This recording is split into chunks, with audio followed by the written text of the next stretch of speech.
মেয়ে মানুষ যে কোনো রিকশায় উঠবেন না। আই রিপিট, যে কোনো রিকশায় উঠবেন না।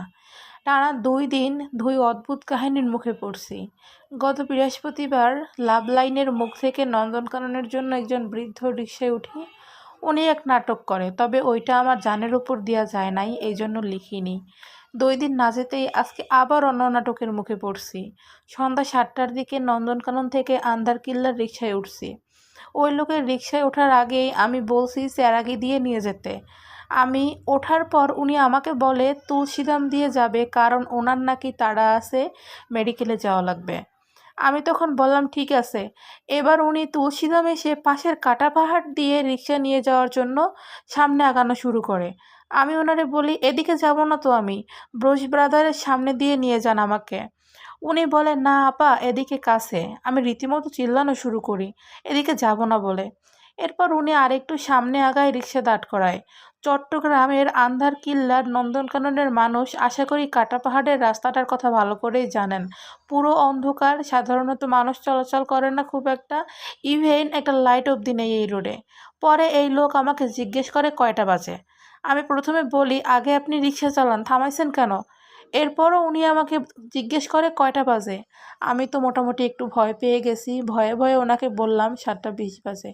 তখন খেয়াল করি উনি মোবাইল বের করে কী জানি টাইপিং করতেছে। এরপর থেকে টানা ওনার মোবাইলে কলাসা শুরু করে। আমি যে রিক্সা থেকে নেমে দৌড় দিব ওইটারও সাহস পাচ্ছিলাম না। আশেপাশে পুরো অন্ধকার, কোনো লোকও দেখতাছি না, আর দুই পাশে পাহাড়। এদিকে বাবাকে কল দিচ্ছিলাম টানা, কিন্তু কি করব, বাবাও কল রিসিভ করতেছিল না।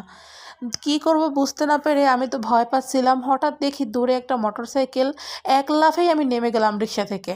এরপর চিল্লানো শুরু করি, আর কয়েক পা করে পিছিয়ে যেতেছিলাম। এই লোক আমারে বলে আপা চিল্লাইয়েন না, আমার একটা বন্ধুর জন্য অপেক্ষা করতেছি, আর এই রোডে চিল্লাইয়া লাভ নাই।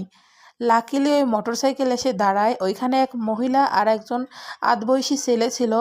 ওই ছেলে কোনো সমস্যা হয়েছে কিনা জিজ্ঞেস করা মাত্রই আমি হাউমাউ করে কেঁদে উঠি। আর ওই মহিলা আমাকে জড়াই ধরে। ওই ছেলে আর 1 সেকেন্ডও দেরি না করে ওই পোলারে আটকাইয়া ফেলে। আমি তখনও ওই মহিলাকে জড়াইয়ে ধরে কাঁদতেছি। ততক্ষণে ওইখানে অনেক লোক জড়ো হয়ে গেছিল। এরপর ওই মহিলা আমাকে জিজ্ঞেস করে কি হয়েছে মা, তুমি বলো আমাকে। আমি কোনো রকম সব কিছু ওনাকে খুলে বললাম।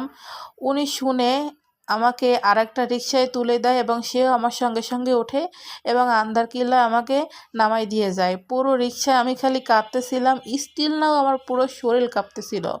তো আপনারা যারা যারা একা চলাফেরা করেন, মেয়ে মানুষ, তারা রিকশায় ওঠার আগে একটু সাবধান হবেন এবং অস্বাভাবিক কোনো কিছু দেখেন তাহলে